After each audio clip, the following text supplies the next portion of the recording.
अच्छा जी, cosine rule का फॉर्मूला देख लेते हैं। A square equals to B square plus C square minus 2bc multiply by cos A.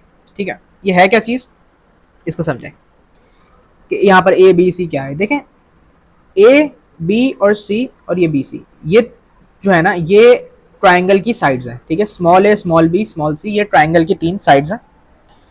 ठीक है, अब जो 2 साइड्स आप यहाँ लिखेंगे ना, वही 2 साइड्स 2 के साथ भी आएंगी। ठीक है, अगर यहाँ पर ए और सी होगा और यहाँ तो यहाँ पर भी ए सी आएगा और यहाँ पर बी हो जाएगा और फिर यहाँ पर कैपिटल बी हो जाएगा। ठीक है, तो ये फॉर्मूला कुछ इस तरीके से है कि जो आप यहाँ पर साइड लिखेंगे, सॉरी जो आप यहाँ पर साइड लिखेंगे उसी के सामने वाला एंगल इधर आएगा। यानी कि अगर मैं यहाँ पर ये लिख रहा हूँ ना स्मॉल ए, तो यहाँ पर मेरे पास कैपिटल ए यानी कि एंगल आएगा।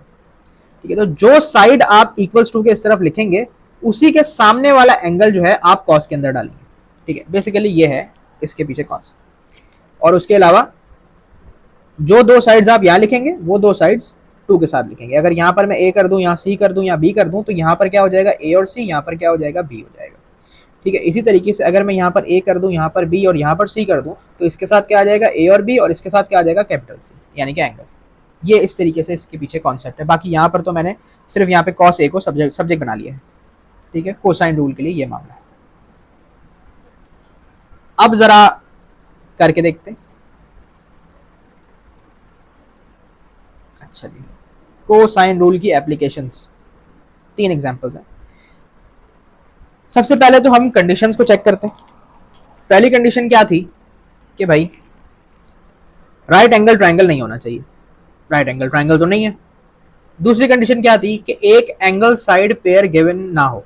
ठीक है, तो अब यहाँ पर हम देखें ये एंगल है लेकिन इसके सामने वाली साइड गिवन नहीं है।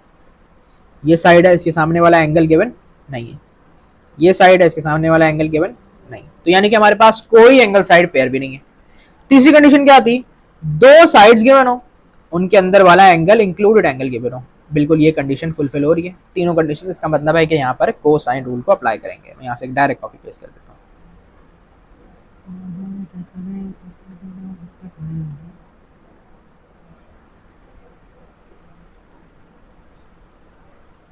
अब सवाल में हमसे मांगा क्या जा रहा है, यहाँ जहाँ मैंने क्वेश्चन मार्क्स बनाए, ये वाली साइड आपको निकालनी है।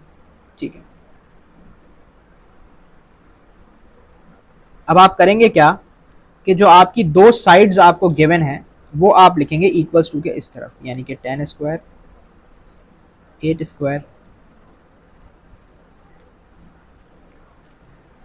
और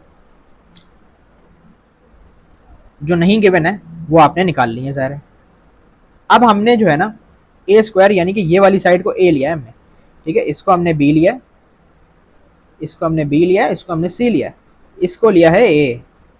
तो इसके सामने वाला एंगल हमेशा हम कॉस में डालते हैं, तो कॉस 75। इसको सिंपल कैलकुलेटर में डाल के सॉल्व करेंगे।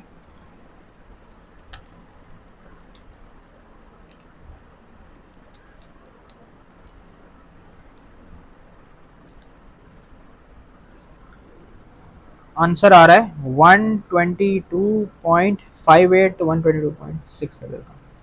अच्छा, दोनों तरफ अंडर रूट लेंगे ताकि यहाँ पर अंडर रूट से अंडर रूट कैंसिल हो जाए। तो a equals to under root 122 क्या आएगा 11.1। तो हमारे पास जो वैल्यू आ गई 11.1, वो ये वाली साइड हमने निकाल ली 11.1 सेंटीमीटर। एक और क्वेश्चन, यहाँ पर क्या मामला है। अच्छा जी, यहाँ पर हमारे पास 3 साइड्स गिवन है और एंगल हमें निकालना है। अब तीनों साइड्स हमें दे दी उन्होंने, एंगल हमसे मालूम कर रहे हैं। सबसे पहले तो हम कंडीशन चेक कर लेते हैं। पहली कंडीशन क्या है, राइट एंगल ट्रायंगल नहीं होना चाहिए। राइट एंगल ट्रायंगल तो नहीं है। दूसरी कंडीशन क्या है कि क्या कहते हैं एक एंगल साइड पेयर नहीं गिवन होना चाहिए। तो यहाँ पर हमारे पास तीनों साइड्स तो गिवन है मगर तीनों में से कोई भी एंगल नहीं है, तो एंगल साइड पेयर भी नहीं है। तीसरी कंडीशन ये है कि हमारे पास 2 साइड्स और एक इंक्लूडेड एंगल होना चाहिए। हमारे पास इंक्लूडेड एंगल तो नहीं है मगर हमारे पास तीनों साइड्स यहाँ पर गिवन है। तो अब यहाँ पर कोसाइन रूल में ये वाली चीज को हम अप्लाई करेंगे क्योंकि यहाँ पर हमें ना एंगल निकालना है। तो एंगल निकालने के लिए हम ये अप्लाई कर देंगे। वैसे उसको भी कर सकते हैं, होगा कुछ भी नहीं, आंसर तो दोनों से सेम ही आएगा। यहाँ पर तो मैंने बस कॉस को सब्जेक्ट बना लिया। ठीक है, तो अब तीनों साइड्स गिवन है, तो तीनों में से किसी के अंदर भी कुछ भी डाल दें, कोई फर्क नहीं पड़ेगा। हाँ, बस एक चीज़ का ख्याल रखना है कि क्योंकि हमें ये वाला एंगल निकालना है, तो इसके सामने वाली साइड जो है वो ए होगी हमारे पास। ठीक है, बाकी ये बी और सी, तो 8 10 बी और सी है, 8 और 10 बी और सी हैं।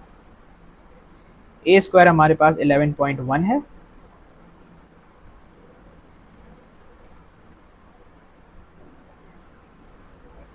अच्छा जी, और कॉस ए हमें निकालना है। इसको पूरा सॉल्व कर लेते हैं कैलकुलेटर से। 10 square minus 11.1 upon 2 multiply by, answer आ रहा है 0.95 कॉस ए। कॉस को उधर ले जाके मैं इन्वर्स करवा दूंगा,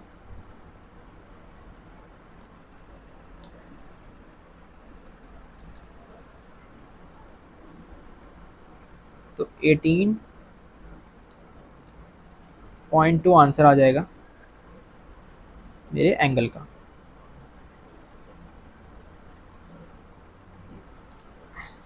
सही है। ओ सॉरी, मैं यहाँ पे स्क्वायर लगाना भूल गया, गलती हो गई, यहाँ पे स्क्वायर नहीं लगाया, दोबारा से करना पड़ेगा।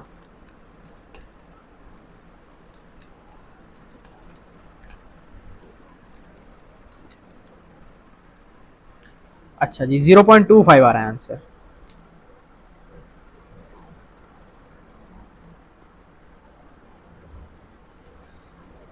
टू फाइव फाइव, अब कॉस इन्वर्स करेंगे तो 75 डिग्रीज आ गया, कॉस इन्वर्स 0.255, तो ए का आंसर आ गया 75 डिग्रीज।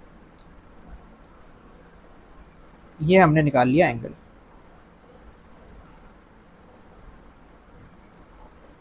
अच्छा, अब आप देखें ना कि ये दोनों ट्रायंगल्स हमारे पास बेसिकली सेम ही थे। अब इस एग्जाम्पल को करने के बाद ना हमें एक चीज समझ में आ गई। वो क्या चीज समझ आई कि भैया जरूरी नहीं है कि हमेशा कोसाइन रूल की तीसरी कंडीशन फुलफिल हो रही हो। ठीक है, तीसरी कंडीशन हमेशा फुलफिल नहीं होगी। यहाँ पे मैं नोट बना के लिख देता हूँ,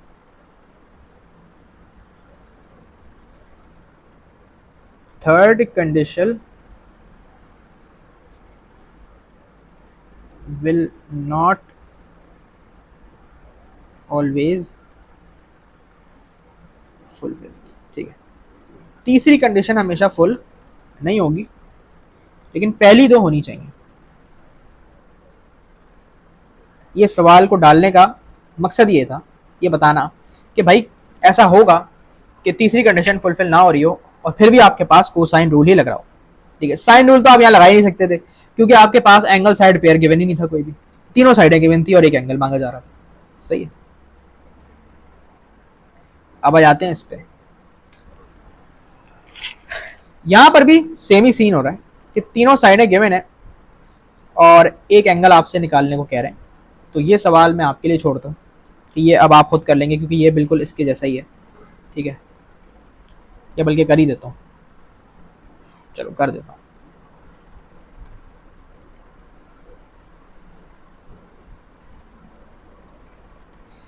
एंगल निकालना है, तीनों साइडें गिवन है,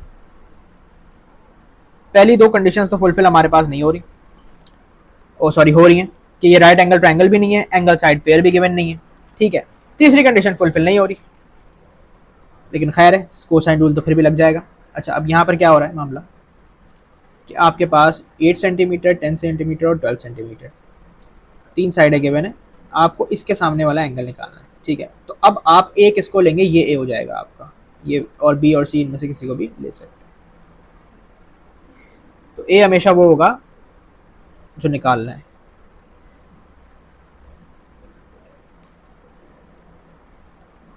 ट्वेल्व है और 10 है।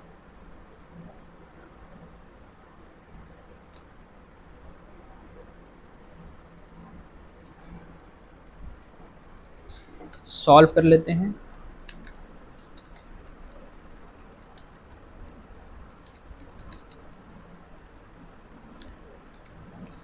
फोर्टी वन आंसर आ गया। ए का मैंने डायरेक्ट कर दिया 41.4 डिग्री, ये आंसर है। आप लोग खुद भी एक बार इनको ट्राई कर लेगा। तो यहाँ पर साइन रूल और